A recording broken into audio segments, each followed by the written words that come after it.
symbols on the chart this morning, the images.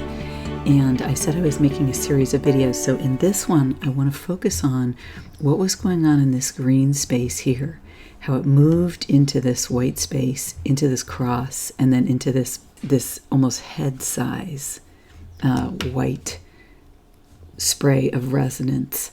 It's almost like a head surrounded in red, a face with a beard maybe. I want to go back to the April 1st chart. We talked about the period of rest here. But what I wanted to show you is that I noticed that there was a space here in the chart, and I've done various manipulations with the image here in terms of adjusting light and color and playing with it different ways. And I see almost like a figure here. There's the head and the eyes are here walking to the right in the chart, but it's in shadow. And I've talked about the energies that are trying to come into the new era, if you will, with us. So it looks like here is the being, and here it's attempting to attach itself to the planet. Here's 7.83 hertz, the natural resonance of the Gaia, Mother Earth, the planet, our Earth that we live on.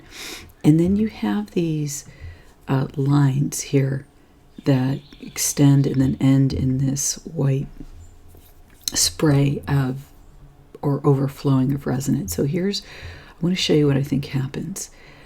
Just in summary, it looks like there's a intention of shadow intention to move forward into the new. Okay, because the new natural year essentially starts at Easter. The actual date is April 11th, the date of the new moon. But here we're going to look closer at this, and we talked about. Here, let me just show you this. What I did was I analyzed what these images look like, and you can kind of see more here that there's a head with two eyes. And here's a lumbering body, almost Frankenstein-like. And so I wanted to zero in on what this was here, what the image was. And in my okay, now what I'm looking at is right here, okay, because this is what appears to be the round or squarish space in the chart. And I'm just going to put that around there so you can, if you lift your vision, kind of like those child books where they put an image into a spray of colored dots, and you lift your mind slightly to see the image. Well, that's essentially how you begin to practice clairvoyant vision. But essentially what I saw here immediately popping out was you know what it looked like? It looked like the green frog face that is so popular online and has been for the last several years. But it's looking to the left. Normally it looks to the right. So there's a shadow element where it's looking to the left. Okay, looking back at what is happening.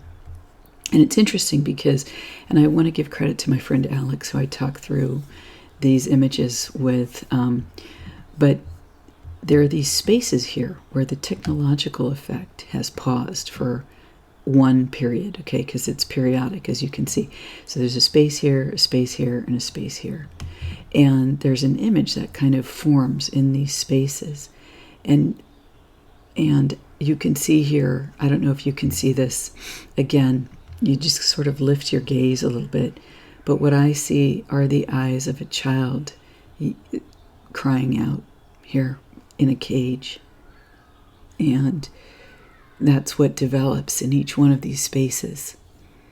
And it's very, it's sad and disconcerting. And here you have, it's interesting because I was talking to my friend, and one of the reasons that I wanted to talk to her was I saw the frog face here, but I also saw that it was a different kind of face also, and I couldn't quite pin what the face was. And then she nailed it. She said that looks like the face of a baby as well. And I was just like, yes, because the nose is quite small and the mouth is a little smaller than you'd normally see on the frog image. So it's not just children in cages, but a baby. And it's a disturbing image of perhaps what we could address as the human race, what needs to end as we move into the new era. The abuse of children, the caging of children, the terrible things that children are experiencing. And as many of you know, these stay with a person for a lifetime. It can take a lifetime to recover one's true essence. The path is hard, but it can be done. And when one walks that path of recovery, there are many, many shadow elements which one faces. And it takes a lot of bravery to do so. And to see this repeated again and again, and to see it in the current moment at the level it's at our geographic border is just, I just don't have words for it. But the themes are in the charts. So, when I think about something like this, I think about what can I do? And I take action, in my world where I'm guided. And I make videos, but I also do prayer work. I do energy work. I do the little things that I'm guided to do. But each one of us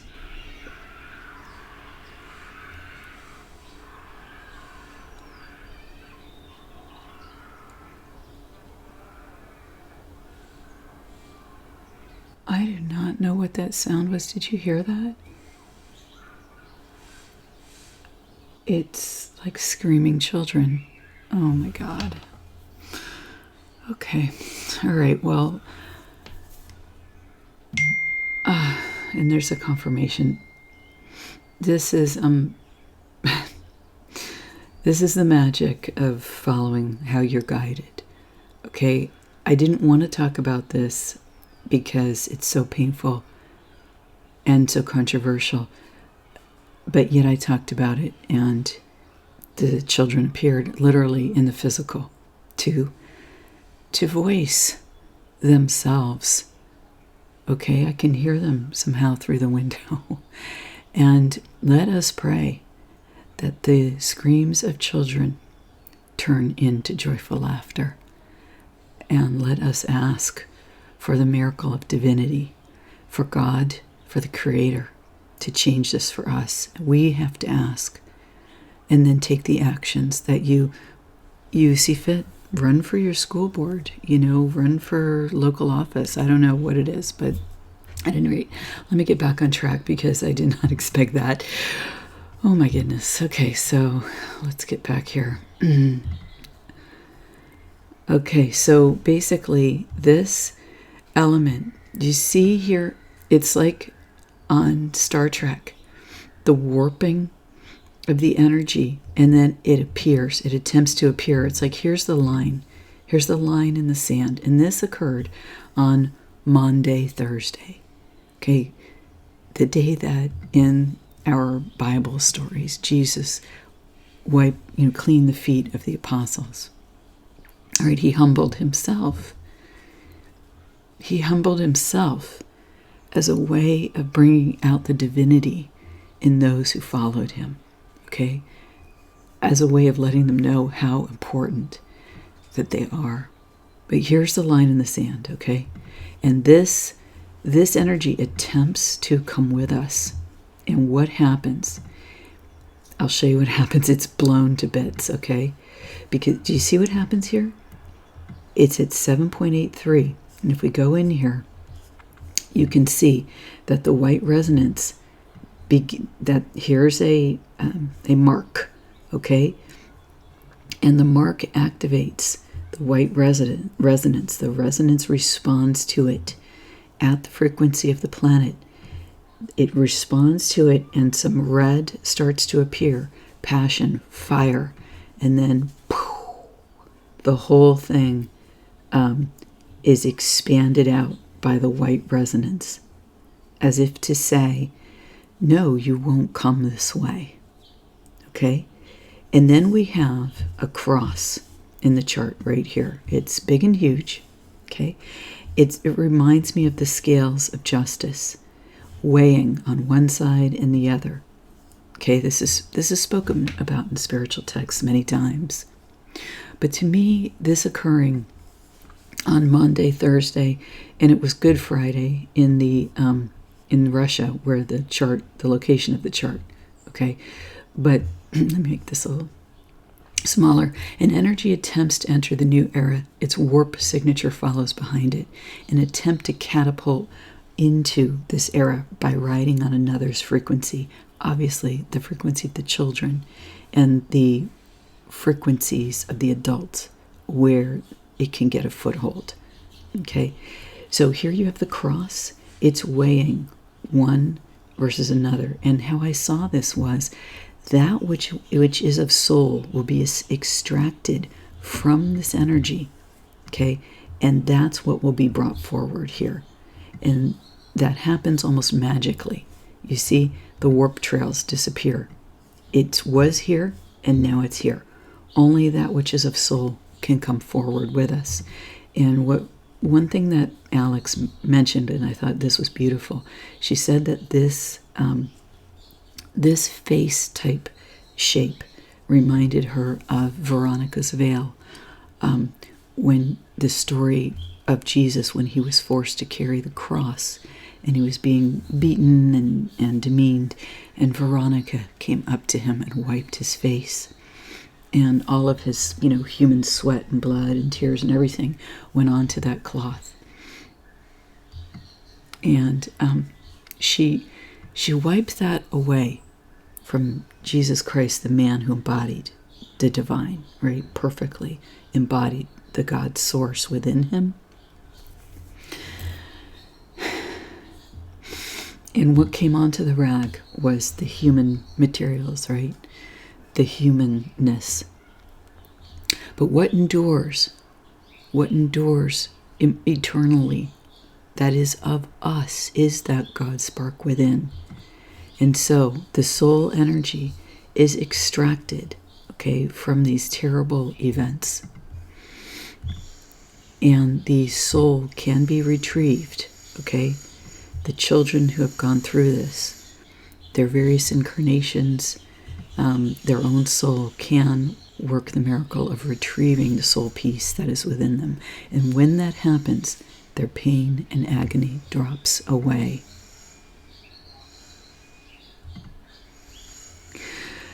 And we move forward in the chart. And there's one more thing that I wanted to show you here. You see the gateway that develops today, okay? And what happens? We see the natural effect of the Schumann. Friends, if you are new to this, this is what the Schumann resonance usually looks like. These lines are what I believe is a technological effect, but you have here a gateway open in the natural, okay? An opening in the natural, a space where the new begins. The other thing that I wanted to say here is that what you have in this part of this larger cross is the upside down cross, okay? This upside down cross being the cross of the dark forces, okay? Because their goal is to invert everything, to turn everything upside down, and to turn, and to do whatever they want to do, okay? That's essentially at the basis of the influence that's coming with us. And so what this broader cross does, what divine will does, what divine justice does, is it weighs this material looking for that.